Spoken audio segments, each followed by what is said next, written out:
uma caixa com um bebê enrolado numa mantinha e um bilhete. É verdade que eu sou adotada? Ele sempre era o criador das mentiras ali, né? Pra encobrir os segredos da família. E a sua família A tinha adoção muitos do meu segredos irmão pelo mais velho. visto, né?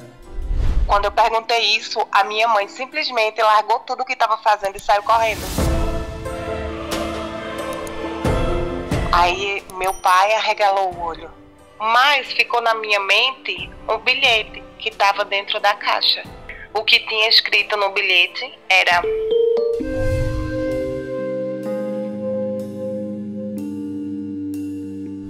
Tesouro, a Lorena descobriu que era adotada. Ela passou 36 anos vivendo uma mentira e tudo desmoronou com um bilhetinho.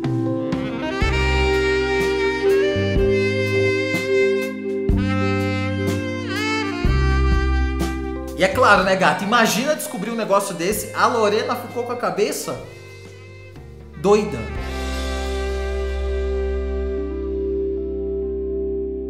Lorena, quantos anos você tá, gata? oi, agora eu tenho 38. Tô perguntando quantos anos ela tá, tesouros, porque a Lorena já teve aqui no canal, ela já participou aqui do canal, mas ela contou outra coisa. Hoje ela vai contar um negócio que ela só me falou o que é e eu já fiquei chocado, porque você descobriu uma coisa recentemente sobre a sua vida, né, gata? Exatamente, há 2 anos. 2 anos, então você tinha 36. 6. Isso. Foram 36 anos eu pensando algo e E não dar aquele era. link. Minha vida foi uma mentira, né? Uhum. Você pensava que era filha biológica dos seus pais, você descobriu que é adotada. Isso. Descobri que sou adotada. E como foi que isso aconteceu? Voltando lá do começo, como que tudo isso começou? Então, eu morei um tempo fora do Brasil e quando eu voltei, entrei em contato com alguns parentes pra gente se ver, se falar, né? Tinha acabado a pandemia e tal. E tava combinando com a tia da gente se encontrar. E a gente começou a comentar sobre nossos parentes, meus irmãos, e do nada ela soltou que o meu irmão mais velho, ele era muito alegre porque ele tinha roubado o sorriso do irmão dele, do gêmeo. E eu fiquei assim, que gêmeo? Não sabia de nada, né? E eu fui questionar meus pais, não quis ser muito invasiva, porque a história não era sobre mim, né? E se até então eles não tinham me falado, tinha um motivo. Então, um dia eu fui buscar um documento no trabalho da minha ex-cunhada, que ela foi casada com esse meu irmão, e acabei tocando no assunto. E ela falou pra mim, porque ele foi adotado e tal, você sabe, né, que ele teve um irmão gêmeo. E eu fiquei impactada, porque, Rufus, eu não sabia dessa história, eu nem imaginava. Você nem imaginava, pra você seu irmão era seu irmão de sangue mesmo. Não, tinha gente até que dizia que a gente se parece fisicamente. Eu fui atrás, né, e eu cheguei em casa e eu ia perguntar à minha mãe. É verdade que meu irmão é adotado? E na hora que eu fui perguntar a ela, como diz Freud, eu acabei fazendo uma associação livre e na hora saiu, é verdade que eu sou adotada? Mas isso nem tinha passado conscientemente na sua cabeça. Até então você estava pensando que seu irmão era Não, adotado. não, nem passou na minha cabeça. Sabe, nem passou. Todo mundo diz que eu pareço muito com meu pai, eu sou muito parecida com a família do meu pai. Eu tenho uma prima por parte de mãe que as pessoas perguntavam se nós éramos gêmeas quando eu era criança, que a gente se parecia muito. Quando eu perguntei isso, a minha mãe simplesmente largou tudo o que estava fazendo e saiu correndo. Literalmente, ela correu da cozinha pro quarto. Correu como uma criança quando você dá uma bronca. Exato, desse jeito. E eu fiquei impactada com aquilo, eu entrei em choque na hora, comecei a chorar, liguei pro meu filho mais velho, eu tenho um filho de 19 anos, e na hora eu fiquei assim, Aí ele veio, ele estava na rua, ele veio e eu fiquei chorando, desesperada. Aí ele foi conversar com ela e ela negando, ela, não, não é, não é. Ele, vó, por favor, fala a verdade pra mim, não minta, não minta. Aí ela começou a chorar, jurando de pé junto que não era, que eu era filha dela, que eu não era adotada, que não sei o que isso era coisa da minha cabeça. Uhum. Aí passou uns dias e a gente fez um almoço de domingo, né? Enquanto o pessoal estava na sala conversando, eu estava lá fazendo o almoço. Do nada, eu cheguei na porta da cozinha, olhei para todo mundo e falei, então, vocês vão me falar a verdade ou não? Aí meu pai arregalou o olho. A minha mãe ficou branca, feito papel. Uhum. Porque quando eu perguntei sobre o meu irmão, ela ficou sem graça e apontou para o meu pai. Então, assim, eu sentia que tinha uma mentira ali inventada pelo meu pai. Ele sempre era o criador das mentiras ali, né? Para encobrir os segredos da família. E a sua família A tinha adoção muitos do meu segredos irmão pelo mais velho. visto, né? Nossa, muitas coisas que eram para ter sido ditas a gente quando a gente era mais novo, para que a gente tivesse entendimento e não passasse essas situações constrangedoras, Uhum. né? Aí meu pai se alterou na hora, ficou nervoso, começou a gritar e falei para ele, olha, eu quero que essa conversa seja uma coisa tranquila entre a gente, para que a gente se dê melhor, para que a gente possa entender. Vai ser uma coisa boa para a gente. Eu sei que eu tenho uma história, eu quero saber da minha história, porém, eu acredito que a gente não precisamos brigar por isso, né? Pode ser uma coisa para melhorar nosso relacionamento, sem mentira, né? Sem estar sempre enganação. É muito ruim quando a família tem muitas mentiras. Você não consegue olhar nos olhos das pessoas. Meu pai e minha mãe, eles não me olham nos olhos. É aquele relacionamento estranho. Mas eu sempre sentia, sabe, Rufus, desde criança. Desde criança, como que era a sua relação com diferente. seus pais? Quando eu era criança, eu sentia que eu tinha um bom relacionamento com meus pais. Principalmente com meu pai, né? Eu sentia que meu pai tinha um carinho diferente comigo. Só que eles me culpam por hoje a gente não ter um relacionamento bom. Só que eu não sei te dizer, inclusive hoje foi falado na minha terapia isso, né? Eu não sei te dizer exatamente o dia ou qual situação me fez rachar com meu pai. Que eu comecei a sentir, hoje eu tenho esse entendimento, né? Eu comecei a sentir que a minha mãe tinha ciúme da minha relação com meu pai. O carinho que ele tinha, né? Por eu ser a filha mulher de 2 homens, então o cuidado que ele tinha comigo acabou se transformando em outra coisa. Isso desde né? criança você sentia que a sua mãe tinha ciúme de você com teu pai? Sim, sim. Ela sempre arrumava uma coisa para meu pai brigar comigo. Meus irmãos brigavam, sobrava para mim. Meus irmãos me batiam, ela ia lá, afastava os meninos, mas depois me batia também. Então, eu fui criada assim, com muita agressividade na infância. E eu fui crescendo com isso, sabe? Essa rebeldia, esse ódio dentro de mim, que era sempre injusto, esse mundo injusto. Para mim era, sabe? Quanto maior eu fui ficando, na minha adolescência foi piorando, né? Quem tem filho sabe quão é difícil criar, ainda por cima na adolescência, né? A descoberta da sexualidade, os namoros, né? A questão de estudo, trabalho na escola, sempre dei trabalho na escola, né? Hoje eu acredito que se eu tivesse sido mais olhada com um olhar assim, mais de amor, né? Hoje eu entendo a minha mãe. Perdoar, eu não sei se eu consigo ainda. Eu acredito que ainda não, porque foram muitos anos, muitas coisas, né? Eu falo com ela, a gente conversa tudo, né? Temos um relacionamento assim, é periódico. Em tempos a gente tá bem, em tempos não tá. Por exemplo, agora a gente já não tá tão bem, tem épocas que a gente tá muito amiga. Tá. Então, é sempre difícil. E com seu irmão, Mas, que você descobriu que era adotado, você tinha uma boa relação. mais ou menos, porque ele também sempre foi um menino difícil, sabe? Tá. É, quando Aí meu pai me contou, nesse almoço de domingo, meu pai me contou a história como foi, mais ou menos, né?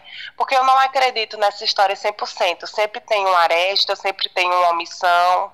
E ele me contou a história mais ou menos resumida, porque sempre tem arestas, sempre tem mentiras e omissões, né? Então, basicamente, minha mãe engravidou e perdeu o primeiro bebê. Nisso, quando foram fazer a curetagem dela, rasparam demais o útero dela. E a parede do útero já não sustentava mais um bebê, né? Se ela quisesse ter um filho dela, do útero dela, teria que fazer um tratamento e tudo mais. Ela tentou outra vez e teve um outro aborto.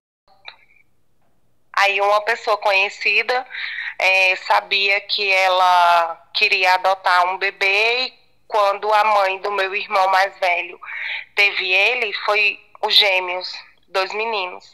E um faleceu, não resistiu ao nascimento. E ela não quis o outro, né? Ela ficou muito triste, depressiva e, enfim. Daí, essa conhecida da minha mãe levou o bebê para ela. Quando meu pai chegou do trabalho, já estava bebê, enxoval, já estava tudo pronto em casa. Que doideira. Então ela pegou uma criança, um menino, e adotou como filho ali no momento. Exato, e por eles serem uma família de influências, então foi super rápido a adoção, foi uma coisa assim super tranquila, né? A documentação saiu, tem pessoas da minha família que são juízes da vara da família, então saiu rápido demais, tudo perfeito, não teve aresta. E isso sem ninguém saber que o menino era adotado. O próprio menino nunca sabia. Não, ele também ficou sabendo no susto. No susto. Nesse almoço de Ele família, quem que tava? tava eu, ele, meus pais e meus filhos. Ele ficou sabendo nesse momento ou ele já sabia antes? Não, ele ficou sabendo há uns anos atrás, pegou uma conversa dessa mesma minha tia, ele pegou uma conversa dela com a ex-mulher dele, quando eles ainda eram casados. Nesse almoço aí de domingo, como que o seu irmão reagiu? Porque pelo visto todo mundo sabia, menos você. Exato. Não, ele ficou assim meio sem graça, né? Eu perguntei a ele, você sabia de mim? Aí ele falou, não. E depois, quando meu pai contou a história, aí ele, não, eu saí com seu irmão, a gente viu um choro, eu saí com seu irmão, quando a gente chegou lá fora, tinha uma caixa com um bebê enrolado numa mantinha e um bilhete. E quem era esse bebê? Eu. Ele Era contou eu. isso no mesmo dia, no mesmo domingo? Nesse domingo, isso. Na hora que eu encostei eles na parede, a gente foi pro quarto e conversou. Aí foi eu, ele, minha mãe e meu irmão. Eu queria que meus filhos participassem, porque assim, eles nem são mais nenhuma criança, né? E meus filhos, eu não quero estar com mentira com eles. Eu quero sempre prezar a verdade. Então, assim, o que eu posso expor para eles, sentar e conversar, eu exponho. Porque é muito ruim você viver numa mentira, né? Principalmente com seus filhos. E meus filhos são muito meus parceiros, muito meus amigos. Uma relação com seus filhos, você não pode começar com a mentira, né? Mas seus filhos não participaram do papo. Não, não. Aí Mas eles tudo te bem, depois eu levaram pro sentei com eles, quarto. conversei. Eles te levaram pro quarto e basicamente te disseram, te deixaram numa caixa e a gente te pegou. Isso, deixaram dentro de casa. A pessoa abriu o portão e deixou dentro mesmo, na garagem. E aí, como você reagiu quando você escutou isso? Ah, eu só fazia chorar, né, Rufus? Muito emocionada, assim, diante de tudo. Uhum. E eu, eu comecei a entender, assim, o sentimento de rejeição que eu tinha, muito grande, né? É muito difícil a gente aceitar a rejeição. Normalmente já é. Imagina você vindo como eu vim, né? Porque para mim aquilo tinha sido uma rejeição. Hoje eu faço terapia, já participei de grupos de constelação familiar, coisas que me ajudaram a superar isso. Hoje eu entendo a minha mãe de sangue, o porquê que ela fez, já perdoei ela, sabe? Mas foi muito difícil para mim, viu? Mas ali naquele Muito. momento, eles te falaram isso, você estava chorando, e o que que aconteceu? Não, aí ele contou, né, o que aconteceu e é, a gente depois dessa conversa, a minha mãe nunca tinha dito que me amava. Em 36 anos, ela nunca tinha dito que me amava e ela falou que me amava como se eu fosse de sangue, entendeu? Que sempre teve muito carinho por mim, que ficou muito feliz com a minha chegada, que ela andava comigo como se eu fosse uma boneca, mostrando a todo mundo, na rua, para todo mundo. Uhum.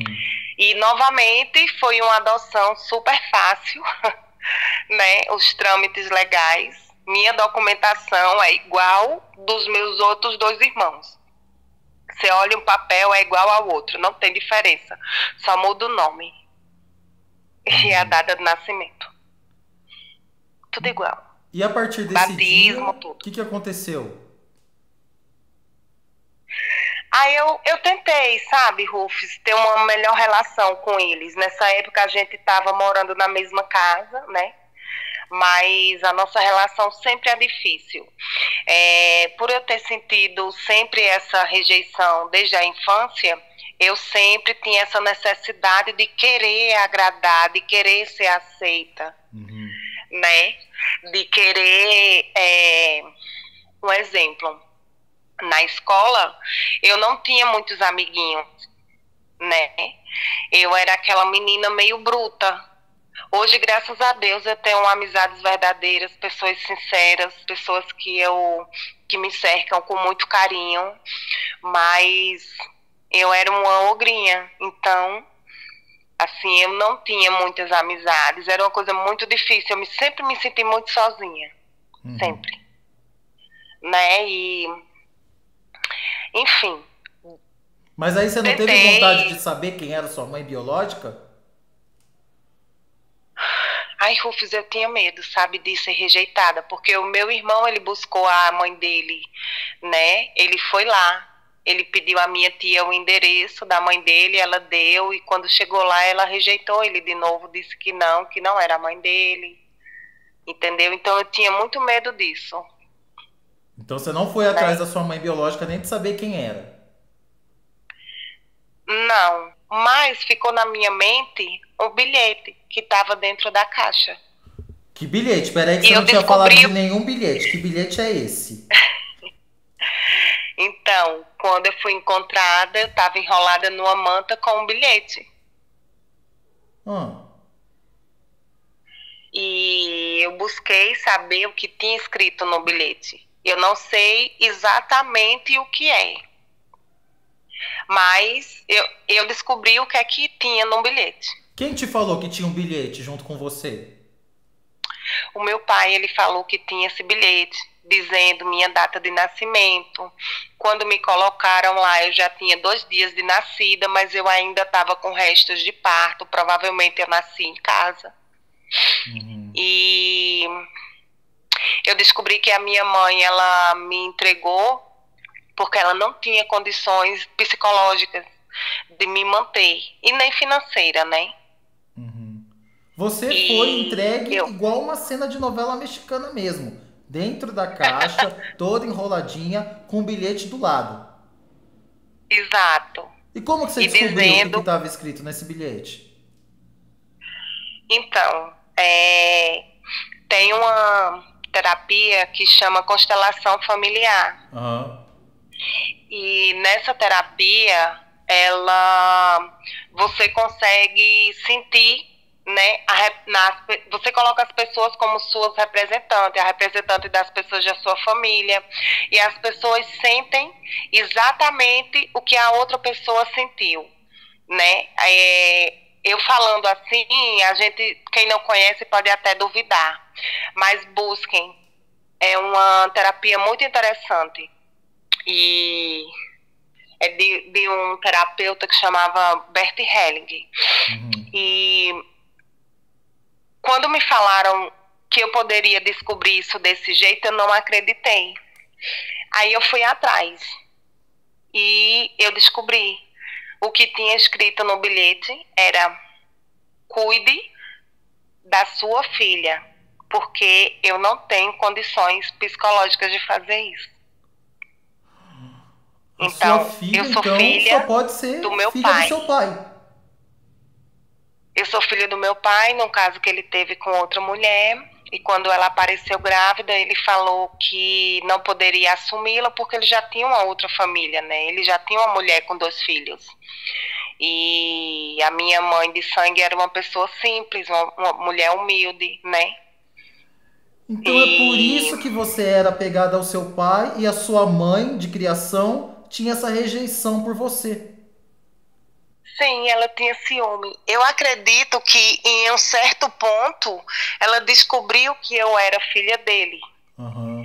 Eu acredito. Então ela começou o sentimento que ela tinha pela minha mãe, né?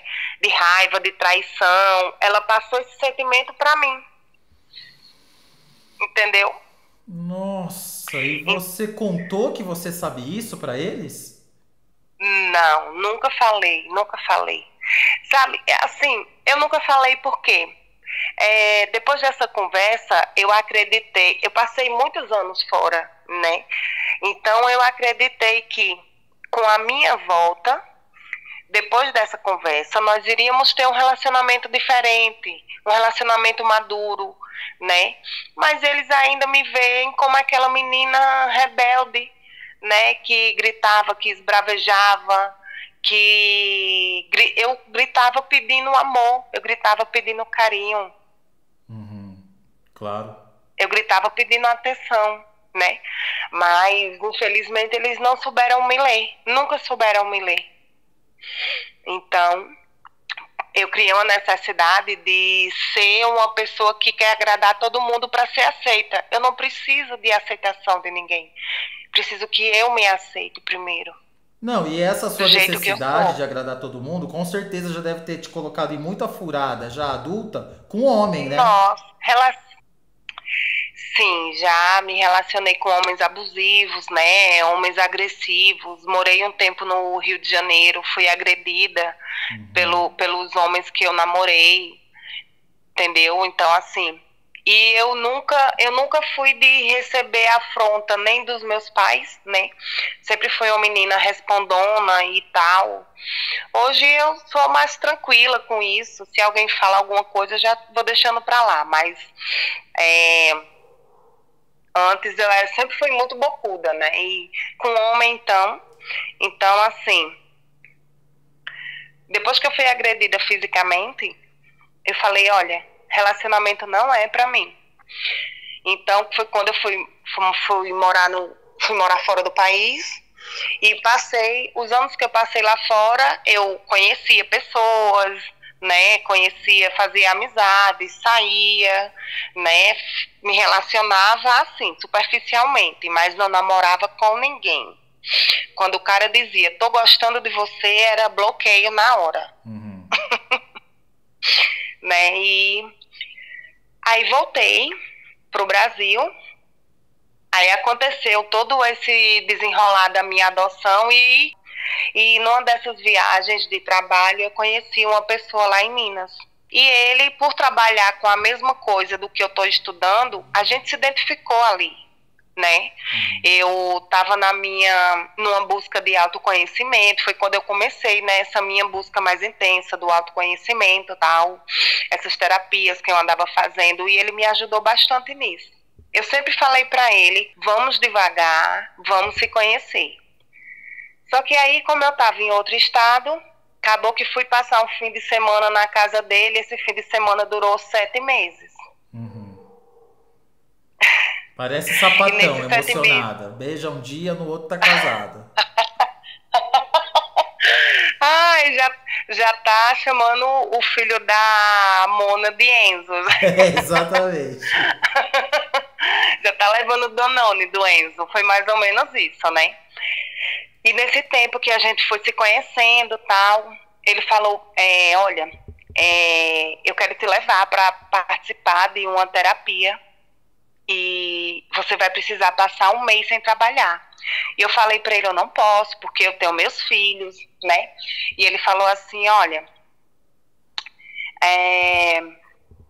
eu te ajudo no que você precisar. Aqui você não vai se aperrear com nada, casa, comida. Eu digo, olha, casa, comida eu tenho em casa. Casa, comida eu tenho na casa da minha mãe, né? Eu tenho 2 filhos, né? Eu tenho dinheiro que eu preciso mandar para eles. Eu ajudo a minha mãe. E ele falou, ai, não se preocupa. Não se preocupa, foi esse que enquanto eu tinha dinheiro para mandar para os meus filhos, estava tudo massa. Quando o meu dinheiro acabou, ele falou, eu não posso te ajudar. Mas você mandava dinheiro pro cara também? Você dava dinheiro para ele ou não? Não, mandava para os meus filhos só, sabe? Mas ele se comprometeu a dar para você ficar com ele. Se comprometeu, sim. Ele se comprometeu de me ajudar, né? De mandar esse dinheiro para os meus filhos até eu conseguir arrumar outro emprego. Eu saí do trabalho que eu estava, né? Fiquei esse um mês lá e já tinha se passado quase 2 meses e nada. Deu arrumar outro trabalho, né? Tipo, a vida dele era aquele hippie paz e amor. Eu tava vivendo o sonho hippie, Rufus. Sei. Morando no sítio, paz e amor, sabe? Sei. Só que eu caí em mim. Ai, só faltei fazer as pulseirinhas de linha.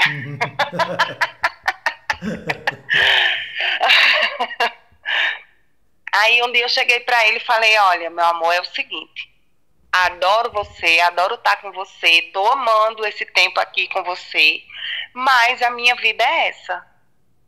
Ou você me libera pra eu ir viver minha vida, ou então você me ajuda.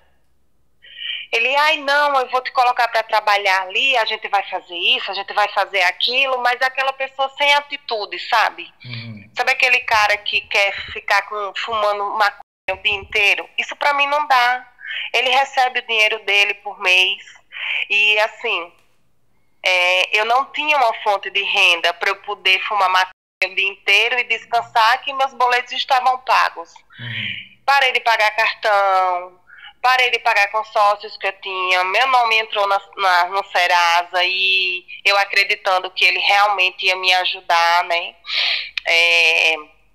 Eu estava estudando, fazia cursos e chegou um nível que eu olhei para a cara dele e disse, olha, isso não é vida para mim. Eu não estou mais estudando mais, né? Eu não estou mais, minha vida está parada. Eu durmo, acordo, cuidando de bicho, cuidando de casa. Eu amava meus bichinhos, meus cachorros, mas eu não tenho condições de ficar aqui parada no tempo. Eu paguei para morar na casa dele, bem dizer, porque eu gastei todo o meu dinheiro. Foi com meus filhos? Foi. Era obrigação minha? Era. Mas se ele, primeiro, ele se comprometeu e segundo, ele não me deixava caminhar. Ele dizia, não, a gente vai caminhar junto, eu vou te levar, você vai trabalhar em tal lugar, a gente vai ver uma sala para você alugar, para fazer isso, fazer aquilo. Montei até que enfim uma sala na casa dele, que ele falou que eu podia montar a sala, e quando eu montei lá, ele começou a ter crise de ciúme. Nisso a gente já não estava tão bem, né? Eu já estava respirando, eu já estava nos últimos suspiros dessa relação, que para mim já não estava dando mais, né? Para mim um amor Um homem que te ama, ele quer te colocar pra frente, ele quer que você cresça, ele quer que você evolua. Eu ia fazer uma reforma na casa dele pra gente fazer lá atrás as salas de terapias, ele também é terapeuta. Eu ia arrumar lá atrás com o meu dinheiro. Nossa, e toda vez que eu chamava ele pra... Pois é, o auge da trouxa.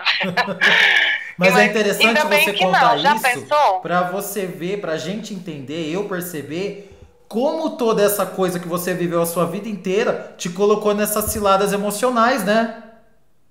Exato. Porque você ia reformar a casa do cara que você pura, não era nada dele. Nada. E outra, o contrato estava no nome dele. Qualquer momento que ele dissesse vai embora, eu não ia descascar a parede e pegar meu reboco. Não, né? Ia ficar tudo pra ele. O não. hippie. Exato.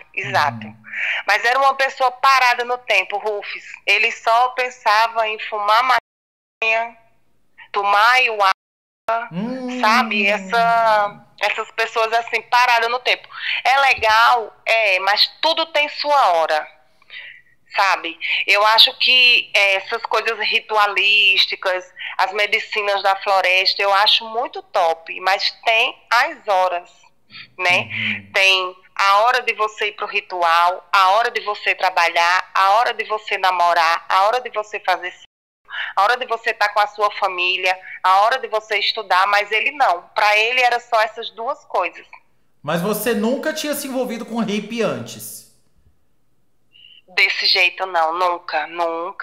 Foi por isso que às vezes eu fico me culpando. Meu Deus, como eu passei tanto tempo lá, como eu gastei tanto do meu dinheiro lá dentro. Mas ele tomava banho? Aí ele era limpinho, Rufus. Eu tenho duas coisas pra te dizer. Primeiro, ele era um homem super limpinho. Tá. Super limpinho, assim, a vaidade dele, sabe? Quem fuma maconha sabe que fica um hálito de terrível, né? Mas ele não, ele escova... É um hálito de bosta.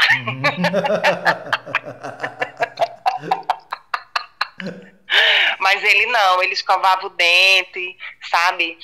Se depilava, eu ajudava ele a se depilar.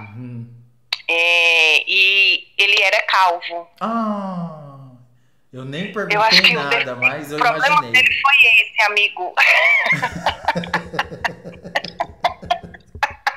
Ele era o hippie calvo? Ele era um hippie calvo. Mas ele não tinha uma trança atrás, né? Aqueles calvos com uma trança atrás. Deus me livre, não, ali é o auge. Uma vez eu tava na casa da mãe dele, ela mostrou uma foto dele, parecia o Pete Bitoca, sabe, com aquele óculos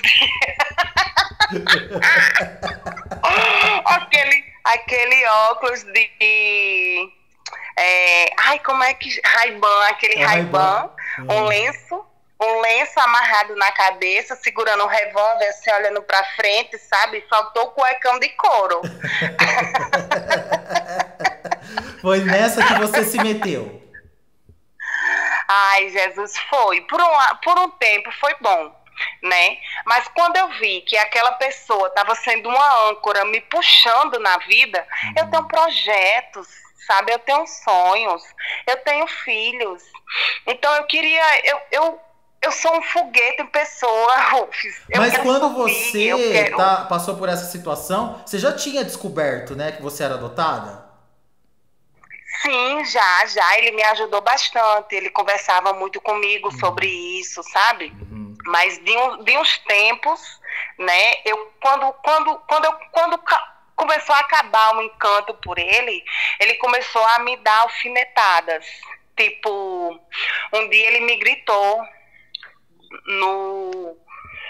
a gente tava tomando banho, conversando, e ele me gritou no banho. E eu olhei pra cara dele, eu falei, olha, você não precisa gritar comigo, eu tô do seu lado. Aí eu comecei a chorar, e ele, ai, desculpa, que não sei o que, eu tô explicando a você, tal coisa. Aí eu, olha, não grita assim comigo, que eu tô até então te tratando bem.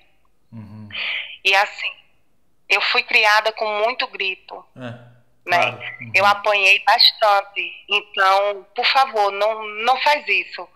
Se um dia for da gente se separar, que a gente se separe e continue amigo, porque eu gosto muito de você, gosto muito de conversar com você, sabe? Eu quero manter uma amizade, eu quero conseguir poder manter essa amizade com você.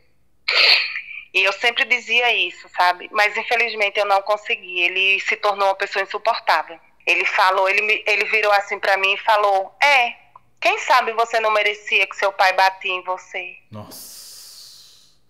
Na hora eu saí do banho e vesti uma roupa e saí de casa. Eu disse: olha, esquece, deixa pra lá, deixa quieto.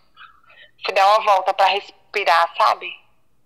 Porque é muito doloroso. Eu tinha ele como uma pessoa assim querida, independente, sabe? Chegou num ponto que eu já não tinha mais tesão como mulher.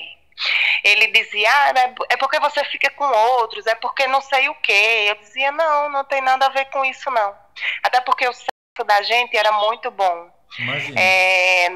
Nós fazíamos o sexo tântrico. Nós passávamos 3, 4 horas na cama, se tocando, se olhando, se beijando. No final, ele me fez sofrer muito. Foi muita humilhação, sabe? Ele chegou a me expulsar da casa dele. Ele falava: aí não vai embora, fica, vamos conversar, vamos tentar resolver. E eu já decidi a não ficar mais. Aí ele chutava a mesa: então vai embora mesmo, pegue suas coisas e saia. Aí, ele estava se arrumando para ir para a igreja. Ele pronto para ir para a igreja. Deu esse surto, chutou mesa, me expulsou da casa dele. Eu falei: não, eu não vou embora agora. Primeiro, eu não tenho para onde ir. Estou numa cidade que não conheço quase ninguém. Não tenho dinheiro para ir para qualquer lugar, um hotel, sair daqui. Eu não vou fazer isso.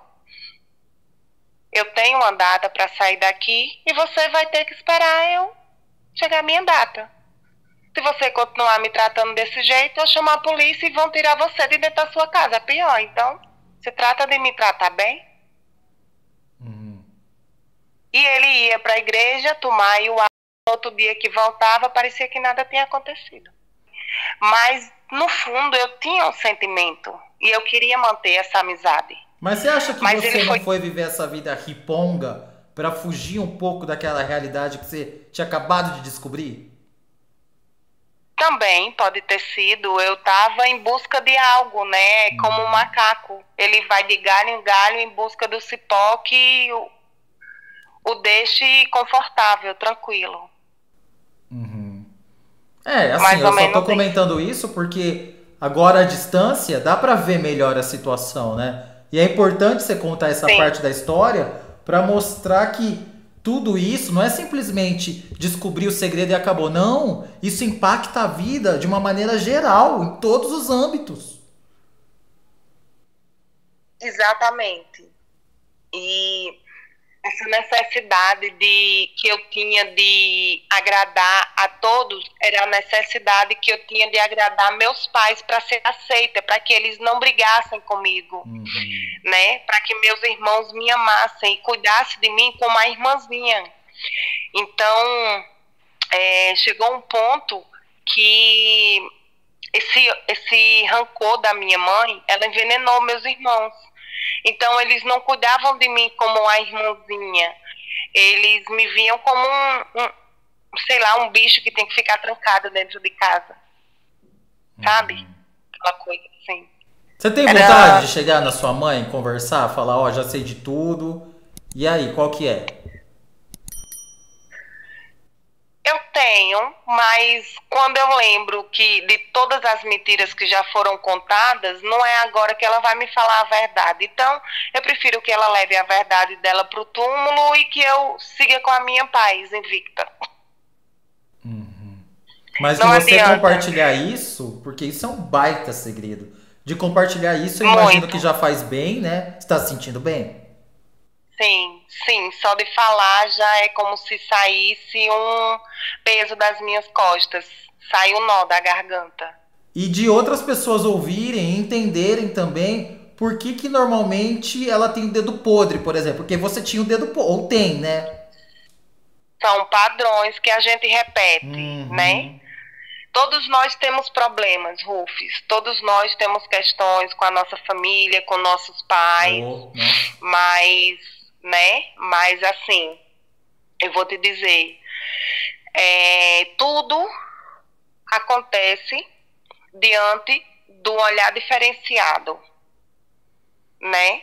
Se você cai, levanta, limpa o joelho e segue a tua vida, você vai sentir a dor no joelho. Tá doendo, mas eu tô seguindo porque eu preciso correr, eu tenho meu trabalho, eu tô atrasada. Outra coisa é eu estar simplesmente andando e cair e ficar lá sentada, não ter coragem de levantar. Eu não tenho um objetivo, então se eu não tenho um objetivo, eu vou levantar dali pra quê? Vou ficar lá sentada fazendo o meu melodrama. Você falou, é tudo padrão, mas você tá disposta a É, quebrar e começar uma nova vida. já venho quebrando, sabe? Hoje eu entendo que relacionamento não é você olhar pra pessoa, dar um beijo, amanhã tá andando de mãos dadas como se estivessem juntos há um ano, sem olhar pra trás na história um do outro. Sabe, a pessoa que eu tô conhecendo hoje é um cara, graças a Deus, extremamente diferente desse outro, sabe? Uma pessoa que quer me ver para frente, quer me ver crescer, me incentiva, me estimula, sabe? Ele é um cara do caralho. Ele tem as questões familiares dele. Também ele é separado já há um bom tempo. Como que faz pra quebrar esse ciclo e acabar com isso? A partir de hoje eu não vou deixar que esse segredo influencie minha vida. Eu não vou repetir o comportamento que os meus pais tinham comigo e não vou mais aceitar esses homens na minha vida. Você já tá fazendo isso? Primeiro, eu tenho que entender que não foi uma rejeição, né? Foi a necessidade da minha mãe de me deixar lá. Então, todas as questões dessas pessoas da minha vida, o problema delas não era comigo, era com elas. A minha mãe me aceitou, né? Mas o problema era com meu pai, não era comigo. Então eu fui entendendo no decorrer da minha vida que os problemas não eram eu. Não, os problemas que aconteciam não era comigo, né? E fui me aceitando, fui me perdoando, melhorei minha autoestima, melhorei meu jeito de me enxergar, comecei a me valorizar como pessoa, né? Como profissional, minha confiança como mulher. Eu não permito, não preciso tá bajulando um homem para estar comigo, né? A gente agrada a outra pessoa, né? Ela sendo merecedora e também recebe na mesma medida. A partir do momento que você sente que a balança está mais para um lado que para o outro, você tem que tomar sua decisão e dizer, olha, para mim não tá bom. Se não tá bom, então vamos resolver. E não existe intimato. Eu não posso chegar para você e dizer, então, Rufus, a gente tá ficando. A gente vai assumir esse namoro ou não vai? Meu amor, para mim agora não dá. Se você não quiser, a gente fica como amigo, mas... Entendeu? E eu fui me deixando levar nessa situação ainda pela minha carência. Só que eu tô me curando disso. Hoje eu já não me permito mais isso. E com seus filhos, o que você vai fazer de diferente do que seus pais fizeram com você? Já faço, né? Já faço. A gente conversa muito, né? Até então, quando eles eram menores, eu também batia neles. Hoje eu já não faço assim. A gente senta, a gente conversa, né? Um tem 19 e o outro tem 14. São dois rapazes maiores que eu, de tamanho, a mente também, o coração, nem se fala.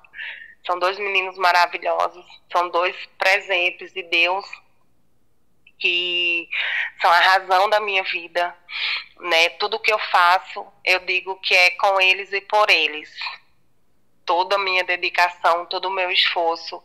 E se eu não tivesse filho, muita coisa na minha vida teria sido diferente. Porém, teria sido uma vida louca, sem rumo, sem porquê, sem motivo, sem pra quê. E sempre, tudo que eu faço, eu digo, não, eu não vou fazer isso, porque não vai ser legal para os meus filhos. Eu vou fazer isso, eu vou buscar aquilo que vai ser bom para mim e para os meus filhos. Né? São por eles que minha vida norteia. E hoje eu busco uma relação de amizade com eles, a gente se dá muito bem, a gente conversa como amigos, eles se abrem comigo, eu me abro com eles, né? Até coisa de namoro mesmo, eu converso com eles, eles são super parceiros, a gente ri, se entende, das cachorradas e tudo. Graças a Deus a gente tem um relacionamento muito bom, bem diferente. Parabéns, gata, por quebrar o ciclo. Tomara que quem escutou a gente até aqui, incluindo eu, se anime e tenha força e coragem para quebrar um ciclo ruim na sua vida. Parabéns, de coração. Mas vale a pena, porque tudo começa, toda mudança começa dentro da gente, né? Então, quando você se ama, se valoriza, o teu olhar muda, teu sorriso muda, teu jeito de falar, teu jeito de pensar, teu jeito de agir. Parece difícil e não é fácil, mas é possível. Se eu conseguir, muita gente pode, com certeza.